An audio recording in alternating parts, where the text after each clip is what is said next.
Buenas noches, bienvenidos a esta segunda sesión síncrona del módulo de Derecho Constitucional, hoy domingo 12 de octubre del 2025, siendo las 8 de la noche. Buenas noches, Brian, Miguel. Tenemos ahorita un minutito en lo que entran los demás compañeros. Brian, Claro que sí. Buenas noches, profesor. gracias.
Bueno, pues buenas noches. Vamos a continuar con esta segunda sesión síncrona del módulo de Derecho Constitucional. En la primera sesión se hizo una proyección referente al propósito de esta asignatura, que era básicamente, entre otras cosas, pues identificar los elementos que conforman a el Estado mexicano, lo que se refiere a la organización, estructura, y funcionamiento del Estado mexicano, que es el sistema jurídico nacional, en referencia pues a la integración, designación y facultades de los órganos de la federación, en el entendido de que pues existen tres órdenes de gobierno: el orden federal, el orden estatal y el orden municipal. En el orden federal, pues encontramos pues una división de poderes: un poder ejecutivo, un poder legislativo y un poder judicial. Un poder ejecutivo federal que lo encabeza la presidencia de la República, y una administración pública federal, centralizada y descentralizada, que son básicamente las secretarías de Estado y las entidades paraestatales o descentralizadas, ¿sí? Todo el gabinete legal y ampliado forma la Administración Pública Federal: Secretaría de Gobernación, de Educación, Salud, Hacienda y Crédito Público, Relaciones Exteriores, Economía, etcétera. Y la Administración Pública Descentralizada, pues está, entre otras cosas, esas empresas de participación estatal, como puede ser Pemex, CFE, algunas encargadas de brindar un servicio público en particular en algún rubro, como puede ser, entre otras cosas, el Instituto Mexicano del Seguro Social, el ISSSTE, por citar algunos casos, el Instituto de Protección al Ahorro Bancario, el IPAF, etcétera. Algunas otras entidades y dependencias. El Poder Legislativo, pues, lo encabeza el Congreso de la Unión, que es bicameral, Cámara de Diputados y Cámara de Senadores. El Poder Judicial, que lo encabeza la Suprema Corte de Justicia de la Nación, y bueno, seguido de tribunales colegiados de circuito y tribunales unitarios de circuito. Entonces, en la sesión anterior estuvimos viendo cuál era el propósito de esta asignatura, de este módulo, que era básicamente conocer la organización, estructura y funcionamiento del Estado mexicano a través de lo que nos marca el derecho constitucional. Y el derecho constitucional, pues, encuentra su fuente o lugar de donde origina todos esos ordenamientos en la propia Constitución, en sus 136 artículos. En la Constitución, pues, encontramos el origen de lo que es el sistema jurídico mexicano, que es el derecho constitucional. Entonces, en la sesión pasada vimos, pues, que había esos tres órdenes de gobierno: el orden federal, el orden estatal y el orden municipal. Y vimos que en el orden federal, pues, había una división de poderes: un ejecutivo, un legislativo y un judicial. Presidencia de la República con su administración pública, centralizada y descentralizada. La gubernatura, perdón, la gubernatura no, lo que es el Congreso General, que es la Cámara de Diputados y Cámara de Senadores, 500 diputados, 128 senadores, y la Suprema Corte de Justicia de la Nación con los tribunales colegiados de circuito, tribunales unitarios de circuito, ¿sí? Entonces, bueno, es a grosso modo. Buenas noches, Yazaret, buenas noches, Araceli, Mariana, un gusto que se estén incorporando. Comenzamos haciendo aquí con una recapitulación de lo que vimos la sesión anterior. Bienvenidos. ¿Cómo les ha ido? ¿Cómo se sienten? ¿Cómo van? Bien, bien, muy bien. Gracias por preguntar. ¿Aquí andamos? Ya sabes. Excelente, Brian, muchas gracias. Araceli, Yazaret, Mariana, ¿tienen alguna duda en particular de algún tema en concreto? Maestro José, buenas noches. Buenas noches, Araceli. Pues, más que duda, pues nos ha ayudado el estudio de la materia porque, como lo mencionaba usted, es la base para el futuro de la abogacía, ¿verdad? Entonces, pues a mí me ha gustado cómo se ha evolucionando las leyes, cómo contradecirlas, cómo fundamentar, cómo motivar. Y esto es lo que estoy aprendiendo en esta su materia, muy interesante, y pues con el compromiso de seguir aprendiendo más. Y en lo personal, agradezco las observaciones y más que nada la retroalimentación, que no nos quedemos en el simple hecho del conocimiento, sino, como dicen, no hay que actualizarnos, porque las leyes y todo va actualizándose también. Muchas gracias. Excelente noche, compañeros, también. Muchas gracias, Araceli. Agradezco tus comentarios y efectivamente en el derecho constitucional pues está la base, la estructura de lo que es el sistema jurídico mexicano, porque parte pues de la Constitución, ¿verdad? Y qué bueno que, que pues sí, no es solamente leer y ya quedamos con ese estudio, sino también pues estarnos actualizando porque pues el derecho está cambiante a cada momento. Excelente observación la que realizas, Araceli, muchísimas gracias. ¿Algún otro comentario, algún otro tema? ¿Cómo van? ¿Había algún tema que se les haya complicado, algún tema que se les haya atorado? Yazaret, Brian, Ariana, No, por mi parte no. gracias, Brian. Yazaret, No, todo bien. Bueno, voy un poquito atrasada, pero creo que pues ahí voy. Lo que sí, bueno, esta observación es que me gusta o me agrada esta forma. Bueno, con los otros módulos solo teníamos una sesión durante todo el módulo y ahorita, no sé, con ustedes la segunda. Entonces creo que, bueno, eso en lo personal pues me gusta. Siento que si tenemos alguna duda o como que estamos más eh, cerca de lo que usted nos puede ir explicando en caso de que tengamos alguna duda. Entonces, bueno, eso es todo, pero yo agradezco y me gusta esta parte. muchas gracias, Yazaret. Estoy a la orden en estas sesiones, pues para dar esa retroalimentación y de cualquier manera, pues a través del aula virtual, a través del mensajero, por ahí estamos pendientes, ¿verdad? Bueno, muchas gracias.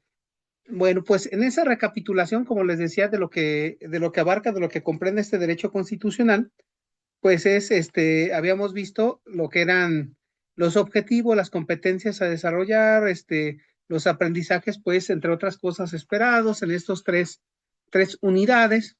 Y rápidamente, para ver algún tema, les recuerdo en una recapitulación.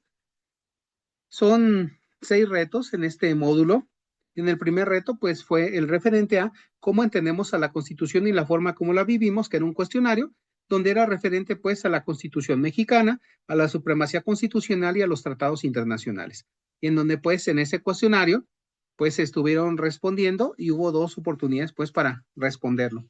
En el reto 2 particularmente, que bueno, pues fue desde la primera semana, era el constituyente permanente, que era haber leído pues la lección 3, que era el poder constituyente originario y permanente, los límites y decisiones políticas fundamentales. Implicaba pues haber enviado un flujograma, un diagrama de flujo, donde se hacía referencia a la iniciativa, la discusión, la aprobación, la sanción, promulgación, publicación e iniciación de la vigencia. Es decir, las fases del proceso legislativo. En esas fases del proceso legislativo hicimos referencia de quienes tenían derecho a iniciar leyes, es decir, a hacer las leyes, que eran los propios diputados, los propios senadores, la presidencia de la República. De hecho, también El Poder Judicial tiene derecho a iniciar leyes, pero solamente en el rubro de su competencia, de su materia. Y bueno, entre otras cosas,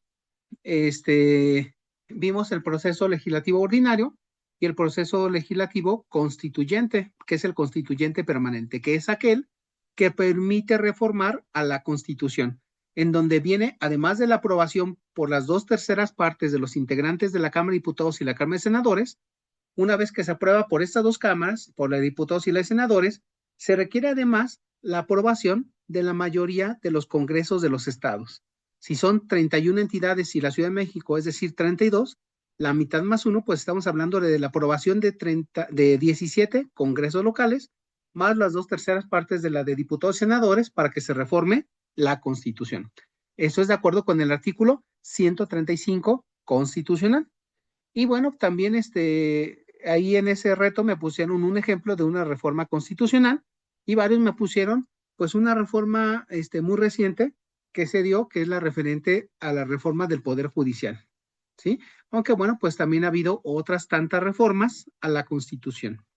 Sus 136 artículos pues han sido reformados entre todos pues más de 500 veces, aunque no todos los artículos pues han sido tocados. Sí, en su mayoría, prácticamente casi la totalidad, pues han sido modificados a lo largo de toda la vida jurídica que ha tenido nuestra nación.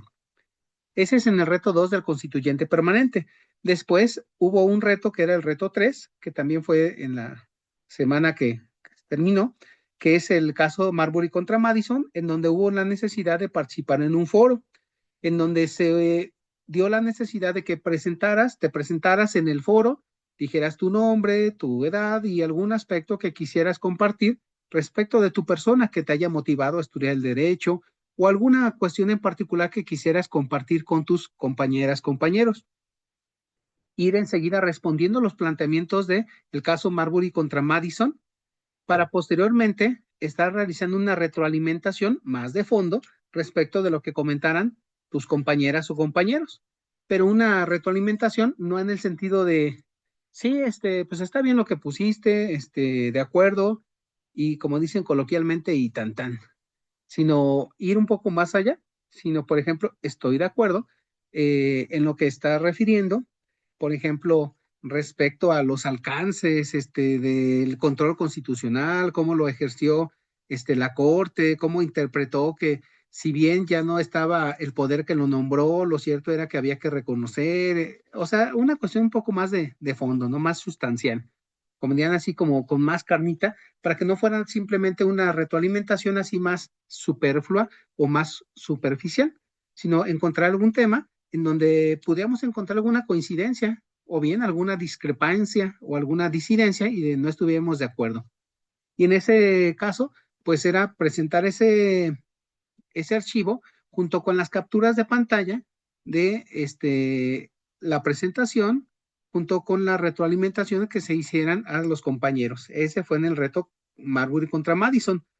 En el reto 4 también, que es el que por ahí varios están terminando, o algunos ya lo realizaron desde luego, que es el de los derechos humanos y la Constitución, que implicaba pues la lección 5, que es la Declaración de los Derechos Humanos y la Justicia Constitucional, y el referente a la inviolabilidad de la Constitución y el derecho a la revolución.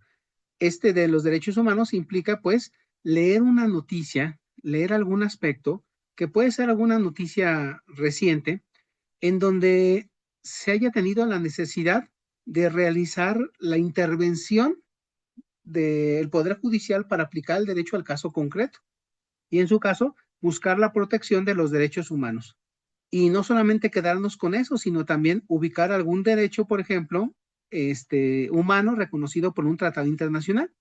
Por ejemplo, alguna noticia donde dieron cuenta, por ejemplo, de algunas violaciones a los derechos de la mujer, en donde había algunas convenciones, incluso la CEDAW, que era en materia de protección de los derechos de la mujer, de la determinación de ella como persona, y en donde precisamente se hacía una revisión de lo que había ocurrido para buscar que los actos de autoridad no atacaran o no violaran los derechos de la persona. Puede ser en distintos temas, en derecho de migración, sobre el derecho a la vida, sobre el tema del derecho al aborto, que también son temas que se están contrapunteando. ¿Por qué? Porque pues son derechos que coexisten y ahí la Suprema Corte pues lo que busca es buscar la manera de que puedan estar conviviendo todos los derechos y como se da pues en esa estructura de derecho, mis derechos terminan en donde comienzan los derechos de una tercera persona, ¿sí? Hay un principio también que es el principio de legalidad, que nos dice que la autoridad puede hacer solo aquello lo que la norma le determina y el gobernado todo lo que la norma no le prohíbe. Luego entonces para los ciudadanos todo lo que no está prohibido está permitido y para la autoridad solamente pueden hacer aquello lo que la norma le establece. Es decir, no pueden hacer más allá de lo que dice la norma que pueden hacer, ni pueden hacer menos. No pueden hacer más, caerían en un abuso de autoridad, en un exceso del ejercicio de sus funciones, ni podrían hacer menos porque pues estarían incurriendo en una omisión y estarían incurriendo en responsabilidad las autoridades. Entonces, en lo de los derechos humanos y la Constitución, pues es compartir un análisis e ir respondiendo a unos planteamientos. En el reto 5 es sobre un cuestionario que es referente a la división de poderes, que es leer de la lección 7 a la lección 12, que es la distribución de competencias entre la federación y las entidades, la distribución de competencias, facultades explícitas e implícitas. Hay dos conceptos que les quiero comentar y que son muy interesantes. Uno de ellos es las competencias y otro son las atribuciones. Las competencias los tienen las personas morales, es decir, las dependencias o las entidades. Por ejemplo, es competente para juzgar a las personas el Poder Judicial. Es competente para administrar los cerezos el Poder Ejecutivo. Es competente para realizar el proceso legislativo, pues el Poder Judicial. Eso es las competencias. Por ejemplo, una atribución es la que tienen las personas. Les pongo otro ejemplo. Es competente la dirección de tránsito. ¿Para qué? Pues para vigilar la vialidad y el tránsito en las ciudades. Quien tiene la atribución para imponer multas, pues es el elemento, es el servidor público conocido como agente de tránsito o agente de vialidad. Por ejemplo, vamos a pensar que vas circulando en tu vehículo y de repente una persona te hace el alto, que te detengas y pues bueno, de una u otra manera te detienes. Y te dice, oiga señor, me percaté que iba a exceso de velocidad. Pues yo pienso que no, usted dígame quién es usted. No, pues yo soy director de mercados, y pues vi que estaba en exceso de velocidad, así que lo voy a multar. Pues para empezar, la dirección de mercados no es competente. Quien es competente es la dirección de tránsito. Y quien tiene la atribución es un elemento de tránsito, no un inspector de mercados. Entonces, quien tiene la competencia es la entidad o dependencia. Por ejemplo, para vigilar que una tienda de abarrotes no venda alcohol o si vende alcohol que tenga su permiso, pues no sería un elemento de tránsito. Ahí sería, por ejemplo, un inspector de mercados. Quien tendría la competencia sería la dirección de mercados o la dirección de fiscalización y control, directamente esa dependencia. Tendría la competencia. Quien tendría la atribución para ejercer esa competencia a través de sus atribuciones, pues sería directamente el inspector, ¿sí? En materia de educación, la Secretaría de Educación es competente para establecer un sistema educativo nacional, dar reconocimiento de validez oficial de estudios, por ejemplo. Quien se encarga, por ejemplo, para ejercer esta competencia a través de sus atribuciones conferidas, pues serían las autoridades educativas. Entonces, bueno, pues eso es parte también de lo que se ve en el reto 5 y que también se hace un desglose de los tres poderes, el poder ejecutivo, el poder legislativo y el poder judicial, que hacen referencia a una teoría que planteó un estudioso francés, Montesquieu, que nos habla de una división de poderes. Montesquieu nos habla que habrá un poder ejecutivo, un poder legislativo y un poder judicial. Y también hace la aclaración que no debe de concentrarse estos tres poderes en una sola persona o en un solo grupo, ¿sí? Para que haya un equilibrio de poderes y que existan mecanismos de contrapesos entre estos poderes, entre el ejecutivo, entre el legislativo y entre el poder judicial. Es importante pues que exista esto. Y bueno, pues finalmente en el reto 6 nos habla sobre un tema que es la inconstitucionalidad y las controversias. Ahí directamente es una lectura de un ministro, un exministro, un ministro en retiro que se llama Alberto Pérez Dayán, que nos habla sobre la inconstitucionalidad de la ley de remuneraciones de los servidores públicos. En esta ley de remuneraciones de los servidores públicos, el ministro Alberto Pérez Dayán, pues hace un análisis de lo que contiene esa ley de remuneraciones y determina que es violatoria a la Constitución. Por eso determina que varios elementos de esa ley de remuneración de los servidores públicos es inconstitucional. Otro mecanismo de defensa que existe, pues son las controversias constitucionales. Las controversias constitucionales y las acciones de inconstitucionalidad en este reto, pues tienen que hacer un comparativo entre una acción de inconstitucionalidad y una controversia constitucional y hacer un análisis comparativo de ambos y emitir un reporte de lectura de esa acción de inconstitucionalidad. Son solamente algunas páginas y es hacer como quien le platica a otra persona de qué trató esa lectura, así muy breve, que es el reto 6. Es importante también que no olviden que hay una autoevaluación que también asigna puntaje a su calificación, que junto con lo de los demás retos, pues se junta a ese 10 que pues están ya obteniendo, ¿no? Hay un punto que también les quiero abordar, que es además de los retos, algunos aspectos referentes pues a un material académico pues de manera adicional que se refiere, entre otras cosas,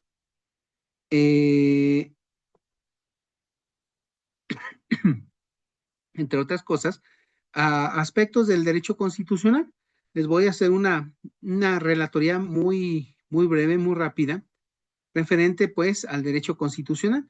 Directamente, dentro de la importancia del derecho constitucional mexicano, esta constitución que surge en 1917, pues constituye nuestra ley fundamental, que es la que va a regir nuestro país, que es la que va a regular, pues, que existen 3 órdenes de gobierno, que existe división de poderes y que precisamente, pues, va a regir todo lo necesario para que toda la ciudadanía logre obtener su bien público temporal. Es decir, el Estado mexicano se integra, o el Estado como tal, se integra de 5 elementos, lo que es la población, lo que es el territorio, lo que es el poder soberano, lo que es el orden normativo y la teleología o fin último, que es lo que se busca.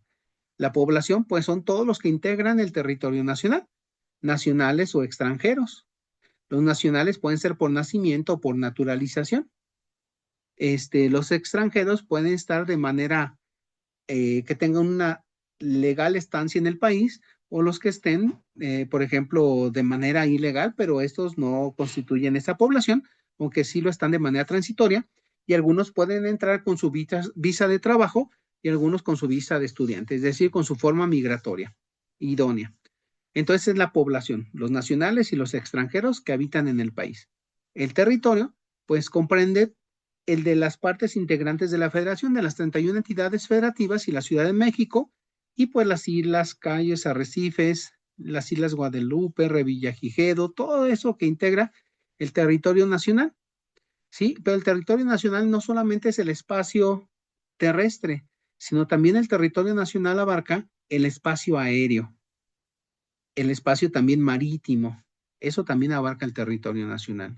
También el territorio nacional, además del espacio aéreo, el espacio marítimo, también abarca el subsuelo y todo eso forma parte del territorio nacional. Entonces, toda esa población, mexicanos, que son ciudadanos, mexicanos que aún no tienen la ciudadanía porque son menores de edad, por ejemplo, los extranjeros que están en el país, todos los que habitan pues dentro del territorio nacional, están asentados en el territorio. Y el territorio no solamente es, como les decía, el espacio geográfico, que es la tierra, sino que también es el espacio aéreo, el espacio marítimo y el subsuelo. Y todos están gobernados por un orden normativo. Ese orden normativo fue creado por un poder soberano. El poder soberano es soberano porque no hay ningún poder por encima de él. En la comunidad de las naciones, México está al mismo nivel que los demás países. Sí, podemos decir, ¿cómo que está al mismo nivel que Estados Unidos? Que si ellos son más fuertes, que si Alemania, que si Francia. Pues será el sereno, digamos coloquialmente hablando. Lo cierto es que México está en el mismo nivel en la comunidad de las naciones. Económicamente, pues a lo mejor tendrá algunas complicaciones frente a otros países, habrá algunas otras consideraciones distintas con otros países, pero tiene el mismo carácter, tiene los mismos derechos y las mismas obligaciones que cualquier país. Por eso es soberano. Y también es el poder que está por encima de cualquier otro poder que exista en el territorio. Puede haber algunos poderes de hecho, por ejemplo, el poder que pudiera tener, por ejemplo, no sé, algunos empresarios, la misma delincuencia organizada podría tener un poder, pero un poder formal reconocido por la Constitución solamente es el del Estado mexicano, por eso es un poder soberano. Y ese poder fue entregado por la propia ciudadanía a través del voto universal, libre, secreto y directo. Por eso es soberano ese poder. Sí, habrá algunos otros poderes, pero no son soberanos y no son conforme a la Constitución. ¿Sí? Y existe también el derecho a la revolución. El derecho a reformar el poder público, pues se puede hacer a través de el voto popular, puede ser a través de la revocación del mandato, ¿sí? Pero también existe el derecho a la revolución, ¿sí? El artículo 39 de la Constitución dice, el pueblo tiene en todo momento el inalienable derecho de alterar o modificar su forma de gobierno. Inalienable. Quiere decir que no puede renunciar, no puede transmitir o no puede dejar de ejercer ese derecho que es el ejercicio del poder público. Porque la soberanía nacional reside de manera originaria y esencialmente en el pueblo. Es decir, el pueblo es el que origina ese poder y ese poder se ejerce por el pueblo. Decía Abraham Lincoln en un discurso en Gettysburg, decía, la democracia es el poder del pueblo, por el pueblo y para el pueblo. Es el poder del pueblo, se origina en el pueblo, se ejerce por el pueblo es el que mismo gobierna y el destinatario es el pueblo, cuando dice para el pueblo. Entonces, la democracia es el poder del pueblo, por el pueblo y para el pueblo. Entonces es el pueblo el que ejerce ese poder. No son extraterrestres nuestros presidentes, la presidenta, los secretarios, los diputados, senadores, son mexicanos que fueron electos y que transitoriamente están ejerciendo ese poder. De hecho, cuando se dicen la presidenta de la República, la mandataria, o cuando dicen el presidente, el primer mandatario, se refiere a un contrato de mandato. En el contrato de mandato hay dos figuras, el mandante y el mandatario. El mandante es el que ordena que se haga algo y el mandatario es el que va a obedecer. Luego entonces, la presidenta de la República es la primera en obedecer. ¿A quién? Al pueblo. Por eso se le dice que es la primera mandataria o el primer mandatario, el presidente de la República, porque están en un contrato de mandato. Ese mandato lo recibieron en las urnas, en las elecciones, y se les otorgó su constancia de mayoría, y entonces ellos asumen el ejercicio de ese poder, pero para el pueblo mismo. Por eso es un contrato de mandato y por eso se les conoce como los mandatarios, los primeros en obedecer, pero a veces como que no identificamos eso y se hace mucho culto a las autoridades, y señor presidente, señora presidenta, y pregunta a la presidenta qué hora es y se le responde la hora que usted diga, señora presidenta, y con muchas cuestiones así de ese tipo, y a veces se la acaban creyendo. Decía don Antonio Caso, que era un politólogo de la Revolución, dice, el incienso huele bien, pero en exceso acaba por tiznar al ídolo.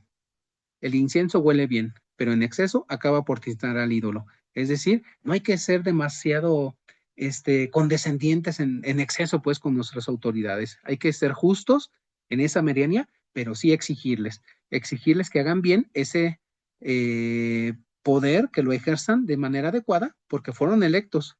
Y si no, pues habrá las elecciones, se les quitará y se pondrán a otros que hagan un mejor papel. Pero subsiste también otro derecho, que es el derecho a la revolución, y está reconocido precisamente en la Constitución.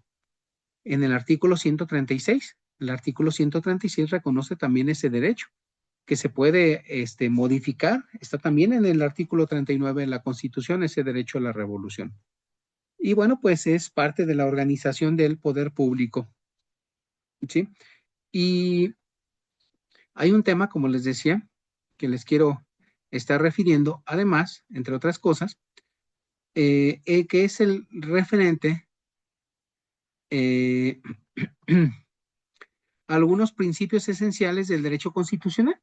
Esta rama del derecho público, pues, tiene determinados principios que están, pues, establecidos en la propia Constitución. Hay uno que se llama el bloque de constitucionalidad, en donde se incorporan principios y normas que están fuera del texto constitucional y que provienen principalmente de tratados internacionales y que se hacen propios, pues, porque México lo reconoce y que reconocen, pues, ciertos beneficios, ciertos derechos en favor de los mexicanos. Entonces vamos a encontrar protección a los derechos humanos, tanto en la Constitución, pero también en el bloque constitucional, que son en los tratados o convenios internacionales. Voy a poner algunos casos prácticos del derecho constitucional mexicano. Por ejemplo, voy a poner un caso que es el de la libertad de expresión y la censura previa. Hay un planteamiento, por ejemplo, un estudiante universitario, podría ser de la Universidad Virtual del Estado de Guanajuato, publica un video en redes sociales criticando al presidente municipal por presunto nepotismo. Días después, recibe una notificación oficial del ayuntamiento en la que se le exige eliminar el contenido bajo amenazas de sanciones por afectar la imagen institucional. Por eso que publicó que habló de un nepotismo. En el análisis constitucional, en el artículo 6 de la Constitución, dice que toda persona tiene derecho a la libre expresión de ideas sin una censura previa. El artículo 7 también establece, entre otras cosas, que queda prohibida toda restricción a la libre difusión, salvo esos límites legales por ataques a la moral, a los derechos de terceros o a la vida privada. Aquí en este caso, bueno, pues la exigencia del ayuntamiento constituye una censura previa, lo cual está prohibido pues por la Constitución, por el artículo 6 y 7. El estudiante no ha incurrido en calumnia ni difamación comprobada y puede interponer un juicio de amparo indirecto. ¿Para qué?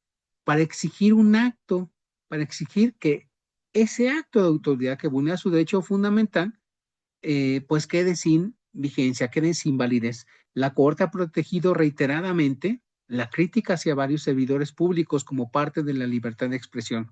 Y como les decía, atendiendo a este contrato de mandato, pues precisamente el mandante, que es en este caso la ciudadanía, tiene derecho a exigirle a sus gobernantes una rendición de cuentas. Es muy importante y es algo que no debemos de perder de vista. Hay otro ejemplo que les quiero compartir que también está consignado en nuestra propia Constitución, que es referente al derecho a la educación y a la libertad religiosa.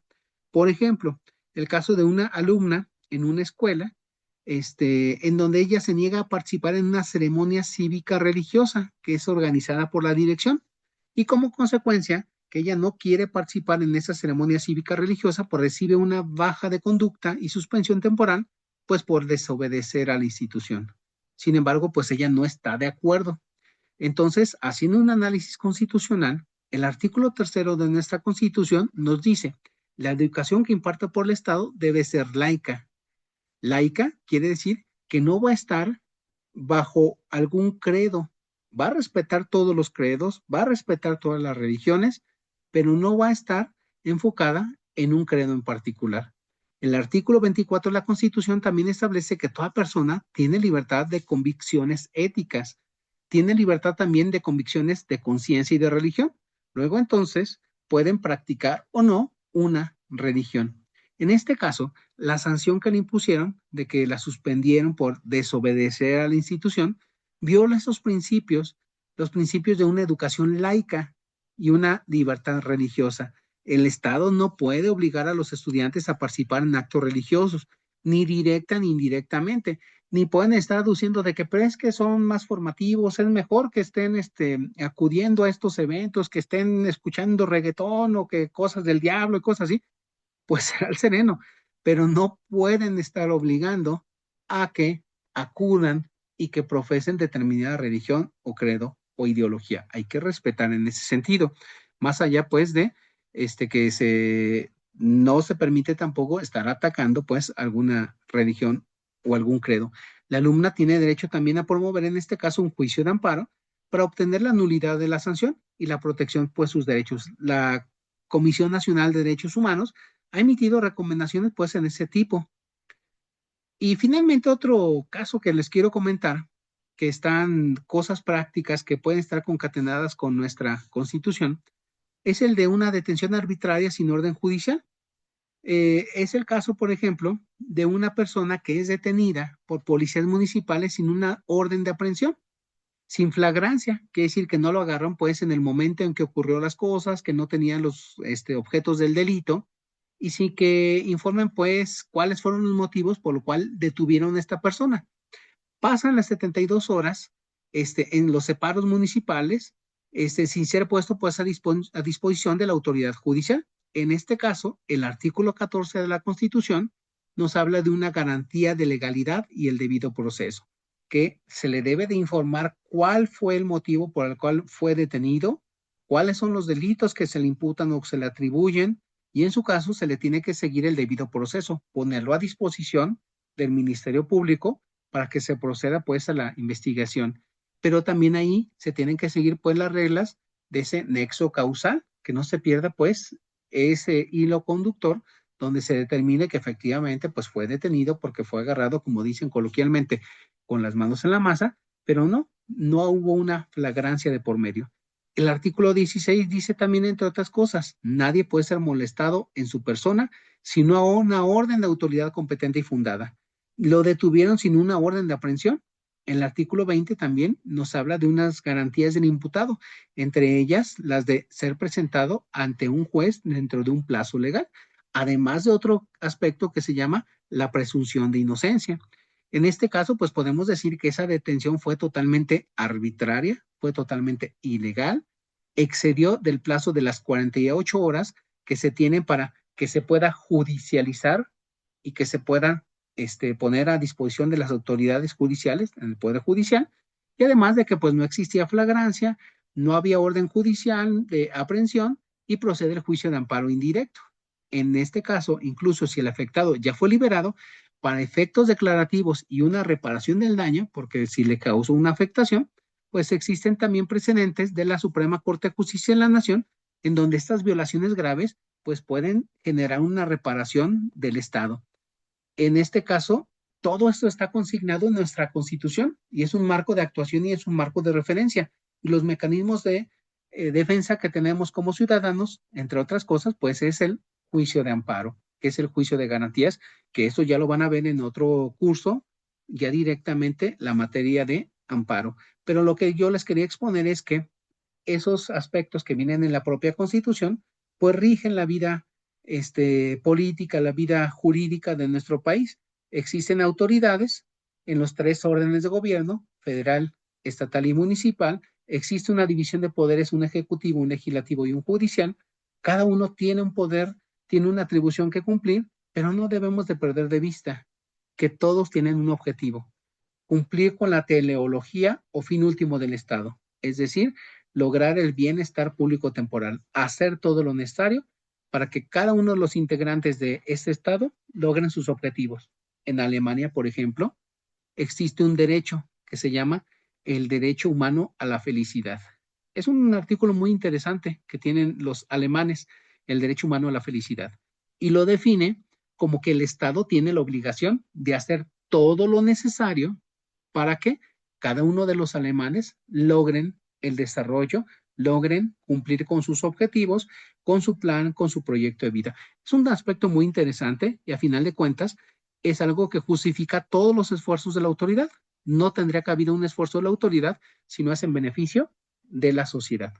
Pero a veces nos encontramos con algunos servidores públicos que en lugar de beneficiar a la sociedad, pues como que más bien